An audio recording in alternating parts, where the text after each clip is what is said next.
You were standing on a small stage in a rented event space in front of 200 people who came to watch you fail, and you turn the key on the car you spent 3 years and every dollar you have ever had building, and nothing happens.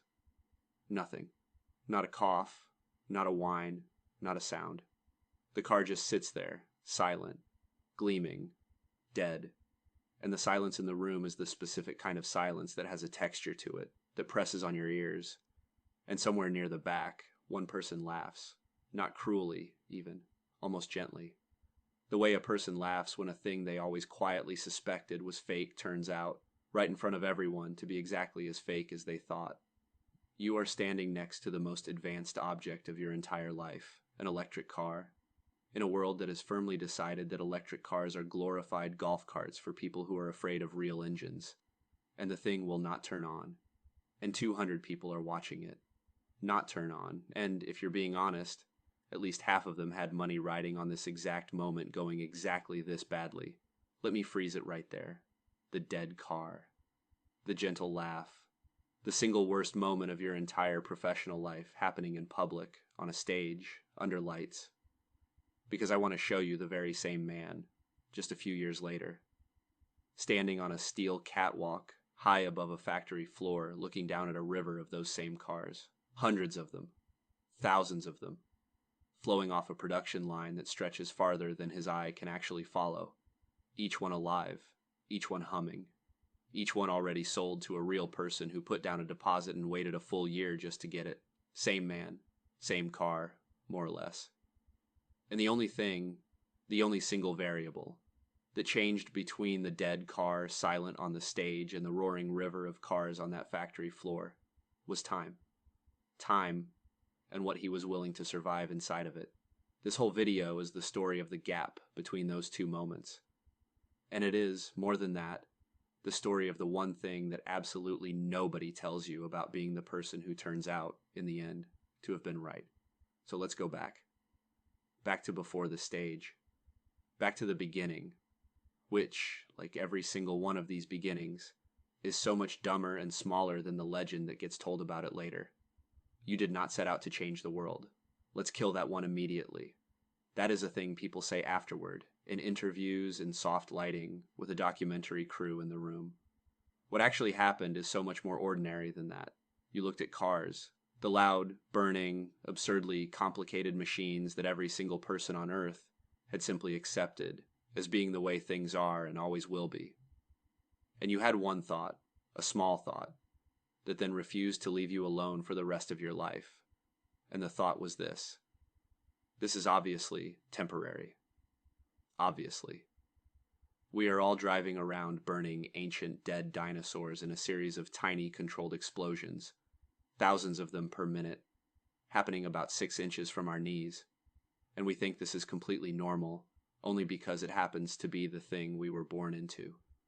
But it is a phase. It is a rough draft. And someday somebody is going to build the thing that comes after it. And you could not, for the life of you, find one single good reason why that somebody couldn't be you.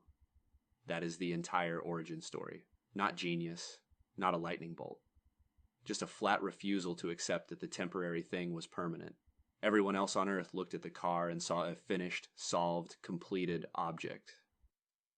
You looked at the exact same car and saw a rough draft that the whole world had somehow mistaken for the final copy.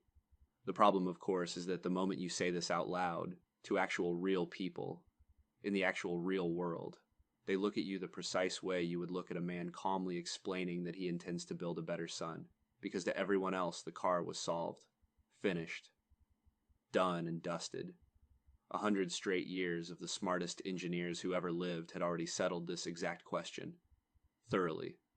And yet here you were, with no factory, no money, no experience whatsoever in building automobiles, one rented garage, and a feeling in your chest. The kindest people in those rooms called your idea ambitious. The honest ones just called it a joke, and at least the honest ones were doing you a favor. You could not raise $1. And I need to be really specific about how bad this part was because the legend always smooths it right over into a montage. You walked into room after room after room full of people whose literal, actual job is to find and fund the future. And you told them, plainly, what the future was going to be, and they passed. Every time. And not because they were stupid, that's the thing, most of them were very smart. They passed because everything you were saying pattern matched, perfectly, cleanly, to the exact thing they see 10 times a day and have trained themselves to reject on sight. A true believer with a beautiful story, burning with certainty and no realistic chance in the world. From the outside, from across that table, you were completely indistinguishable from a delusional person. And that is the very first thing that nobody tells you. In the early days, being a genuine visionary and being an actual crackpot look completely, utterly identical. And here's the worst part. They feel identical from the inside, too. There is no glowing label hovering over your own head telling you which of the two you actually are. You do not get to know. You only find out which one you were much later, right at the very end, when it is far too late for the knowing to have comforted you at any point along the way when you desperately needed comforting. So you funded it yourself.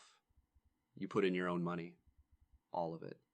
Including specifically the money that was supposed to be the safe money, the responsible money, the money a sensible adult never ever touches.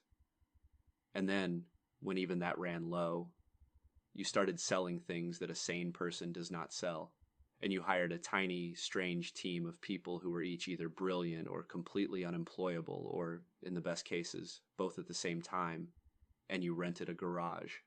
And you actually started, trying to build an entire car more or less from scratch, which is a thing you very rapidly discover that you do not, in any real sense, know how to do.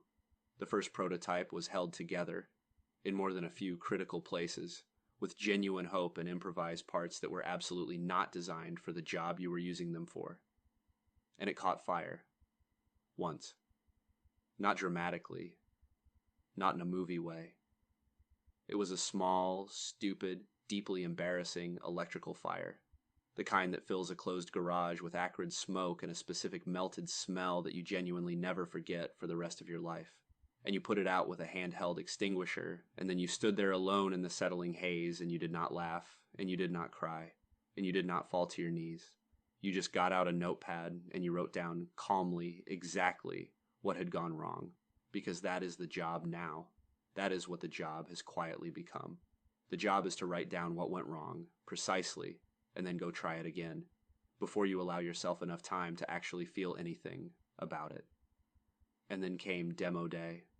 The stage, the lights, the 200 people, because you had a car that worked mostly in the garage on the good days, and you made the single classic mistake of every optimist who has ever drawn breath, which is quietly assuming that a thing which works on the good days will, of course, also work on the one day that matters more than all the others combined. It did not. You turned the key, and the future you had personally bet your entire life and every dollar and every relationship on sat there, silent and dead, directly in front of the exact people you most desperately needed to believe in it. And someone, near the back, laughed. And that particular laugh is a sound that is going to live rent-free inside your skull for the next several years, and it is going to play, unbidden, mostly at around 3 o'clock in the morning. But here is what nobody tells you about that laugh. It does not destroy you, and that's the genuine surprise of it. You fully expect a moment like that to be the end of you, the final scene, and instead you discover a strange, cold, and weirdly useful fact about your own self, which is this. You would genuinely, honestly rather be publicly humiliated for years than be comfortable and wrong. The laugh did not make you quit. The laugh made you furious in a deep and quiet way that had absolutely nowhere to go, except directly, immediately, back into the work. You drove back to the garage that very same night, still wearing the same clothes you had stood on that stage in, and you got under the car, and you found the fault. And it was, of course, a stupid, tiny, entirely solvable little fault. And you fixed it. And the car started at 2 o'clock in the morning to a silent and completely empty garage, an audience of exactly no one, and it was, hands down, the single best sound you had ever heard in your life. And there was no one there to hear it with you. No one at all. And that is the second thing that nobody tells you. The real turning points, the ones that actually matter, they have no audience. The public moments are almost always the failures, the falls, the laughs. But the actual victories, The ones that quietly save the whole thing, they happen at 2 in the morning, completely alone, in a garage, with grease worked deep into your hands and not one single soul watching you. And you have to learn, fast, how to feed yourself on those private victories, because for years and years they are going to be the only food there is. The company almost died for the very first time about a year later, over money. The way that very nearly all of them almost die, because you had by now built a car that people genuinely actually wanted, a real one. But building cars, you were learning, is nothing whatsoever like building an app. You cannot just make one in a bedroom and then copy it 1,000,000 times for free. Each single car is thousands of individual physical parts that all have to be designed and sourced and bought and shipped and then bolted together by real human beings inside a real building. And all of that costs a truly enormous amount of money up front, long before a single paying customer ever hands you one thin dollar. You were burning through cash faster than any spreadsheet you'd ever made had dared to predict. And then the day arrived. The day that arrives for almost everyone foolish enough to try this, where you could look at a calendar and see the actual specific date on which your money was going to hit exactly 0. And it was close. And there was no plan B sitting behind it. Because plan A had quietly eaten all of the plan B money about 2 months earlier. So you did the thing that founders simply do not talk about at dinner parties, ever. You made payroll by a margin that was measured honestly in hours. You personally and very quietly put in money that you did not actually have anymore to keep the lights on for 2 more weeks. Betting, with no real evidence at all, that in those 14 days, something, anything, would finally break your way. You did it because the only other option was to let the thing die. And letting it die felt, to your body, physically impossible. Even in the cold moments when you understood perfectly well that it was probably the rational, sensible, adult choice. And then something did break your way. Barely. At the last possible moment, the way it always has to in a story that gets to continue being told. And you lived to burn money for one more day. But you walked out of that stretch having learned the one thing that never really leaves you again. That the world does not actually care at all about your grand and beautiful vision. The world cares about your Tuesday and whether or not you can make payroll on it. And then came the part that they really, truly do not warn you about. Production hell. Because here's the trap, the one nobody sees coming. Designing one single beautiful car is hard. Building one working prototype of it is harder. But building the machine that builds the cars, the factory, the assembly line, the 1,000-step, precisely choreographed mechanical dance that turns raw sheets of metal into a finished, flawless, drivable vehicle every single 60 seconds without a single error, over and over and over, forever. That is a completely different category of hard. And that is the thing that very nearly broke you in a way that the money problems, as bad as they were, never quite managed to. For months, actual months, you slept in the factory. Not metaphorically. You slept there, on a cot, on the concrete floor, because every single hour you were not there, something went catastrophically wrong, and every single hour you were there, you could personally fix one more thing. The line would run for 20 beautiful minutes, and then it would stop. And you would find the problem, and fix it. And it would run for a whole hour, and then it would stop. The entire company, the entire dream, the whole impossible future had come down to the profoundly unglamorous, grinding, invisible, soul-erasing work of forcing a very long line of machines and tired people to do the same complicated thing correctly, again and again and again. And there is no vision in that work. There is no big, beautiful idea in it. There is just 10,000 tiny, boring problems, solved one after another in a long row while your own body slowly, quietly begins to fall apart underneath you. And the entire time, the whole entire time this was happening, the world was watching. And it was openly, cheerfully rooting for you to fail. And this is the part that is genuinely, almost impossibly hard to explain to anybody who has not personally lived through it. It was not neutral skepticism. It was not polite doubt. There were people, serious people, with real audiences and real money, who were publicly, actively, enthusiastically betting against you. People who wanted, badly, for the dead car on the stage to be the true and final story, and for the river of cars to never, ever come. Because your public failure would prove something quietly comforting to them. that the future they themselves had failed to build simply wasn't buildable by anyone, and so their own failure to build it wasn't really a failure at all.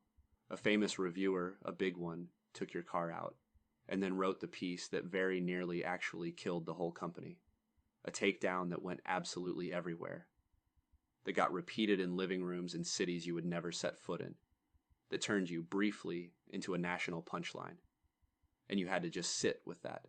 The very specific and unusual pain of being not merely doubted, but mocked at enormous scale, by name, while you were at that exact moment sleeping on a concrete factory floor and giving the thing every last ounce of everything a single human being has to give.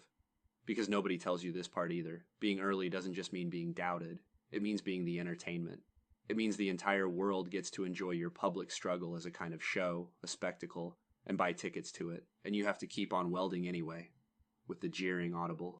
But here's the real truth about the whole world betting against you. It is loud, and it is painful, and it is, in the end, when all is said and done, completely and utterly powerless against a machine that simply actually works. And that if you could even dignify it with the word was the entire strategy, you could not win the argument. The argument was fundamentally unwinnable because you were outnumbered 1,000,000 to 1. The entire burden of proof rested squarely and only on you, and the whole 100-year history of the automobile itself stood as the other side's evidence. So you stopped. You stopped trying to win the argument at all, and you decided, instead, to do something much stranger and much more powerful, which was to make the argument obsolete. You do not, it turns out, ever convince people that the impossible car is possible. You cannot. Instead, you just build it, and you build it well, better than it has to be. And then you quietly hand them the keys, and you let the thing itself do all of the talking. Because a person can argue with your words and your promises and your projections forever, endlessly, happily. But they cannot argue with the actual car sitting silently in their own driveway that is simply, quietly, undeniably, better than every single thing they were told for their entire lives was the only way it could ever be done. And so, slowly, one car at a time, one driveway at a time, the argument ended. Not because you finally won it, but because it simply dissolved. The people who had waited a whole year for the car got their car, and the car was genuinely extraordinary, and so they told other people about it, and those other people got in line and waited, and the reviewers who now had one of your cars parked in their own driveway for a week wrote very, very different things than the reviewers who had only ever had a theory about it. And the factory line that once ran for 20 minutes and died began to run for a full day, and then for a week. And then it simply ran, continuously, the way that water runs downhill without you having to stand over it and beg. And one ordinary morning, you found yourself standing on the steel catwalk, high above the floor, and you looked down, and there it was, the river of cars, alive, humming, flowing, each and every one of them a small, silent, finished argument that no longer needed to be made out loud to anyone. And standing up there, looking down, you understood something strange and quiet and true. You had not actually persuaded the world of anything at all. You had simply, stubbornly, outlasted its disbelief, which brings us all the way back around to the two men, the one down on the stage with the dead and silent car, and the one up on the catwalk, above the roaring river of them, the same person. And here, at last, finally, is the one thing that nobody tells you, the whole entire reason for this video. They are not two different people. That is the myth. That is the lie the story always tells. The lie is that somewhere in the middle of all of it, the failure magically became a success. The crackpot transformed into a visionary. One man somehow turned into a different and better man. It did not happen. That is not what happened. He is the exact same man, carrying the exact same fear in his chest, who simply, stubbornly, insanely kept going for exactly as long as it took, which was years and years longer than any reasonable, sensible person alive ever would have kept going. Through a fire, through a bankruptcy, through a public execution by a famous stranger, through a concrete factory floor that he slept on. And the only thing, the single only thing, that ever separated the fraud from the founder was that the founder was still standing there, still building at the precise moment that the time finally, mercifully, ran out on everybody else's disbelief. That's it. That is the whole secret. There is nothing else underneath it. Being right early looks exactly, identically, like being wrong. It looks like being wrong for years on end. And the only way that anyone, including you, ever finds out which one you actually were is if you simply refuse to stop building for long enough that the future finally catches all the way up and quietly comes to stand on your side. So here, at the end, is what nobody tells you about creating the next impossible thing. The vision is the cheap part. Truly, everybody has a vision. The graveyards and the comment sections of the world are absolutely packed, wall to wall, with people who saw the future perfectly clearly, correctly, years ahead of everyone, and who simply could not survive the brutal distance between seeing it and actually building it. And that distance is not measured in genius. It is measured in years of pure humiliation, in fires, in near bankruptcies made real on specific Tuesdays, in famous people laughing at you by name in front of everyone while you sleep on a factory floor. The future is real, and it is buildable. And it does not ever arrive simply because somebody predicted it correctly. It arrives because somebody refused to stop building it after the 5th time it caught fire. That refusal, that specific, stubborn, deeply and slightly insane refusal to quit, right in the middle of the long gap where every single person is completely certain that you are a fool, that is the entire thing. That is the whole ballgame. That is the only real difference there has ever been. So if you truly want to go and build the impossible thing, then understand clearly what it is you are actually signing up for. It is not the catwalk. It is the stage. It is the dead car. It is the gentle little laugh from the back of the room. It is years of being genuinely indistinguishable from a crackpot, including and especially to your own self. It is a world that will not merely doubt you, but will make a public show out of your struggle and sell tickets to your failure and enjoy it. And on the far side of every bit of that, if you actually manage to survive it, there will be no clean vindication that feels the way you always imagined it would feel. Because you will be far too tired and too scarred and too fundamentally changed by then to feel anything as simple and as clean as triumph. You will just look down, quietly, at the river of cars, and you will know that you were right. And you will know that being right cost you very nearly everything you had. And that it was somehow, against all reason, still entirely worth it. The man on the stage and the man on the catwalk are the same man. You just have to be willing to become the kind of person who can be the first one out in public for years without quitting, in order to ever earn the right to become the second one, alone, for one quiet moment, on a catwalk, high above a river of a future that only exists at all because you flatly refused to stop building it after every single person you knew told you to stop. Now go build the thing. And when the car doesn't start and somebody near the back laughs, go home, get under it, find the fault, and fix it. That very night. That's the job. That was always, ever, the entire job.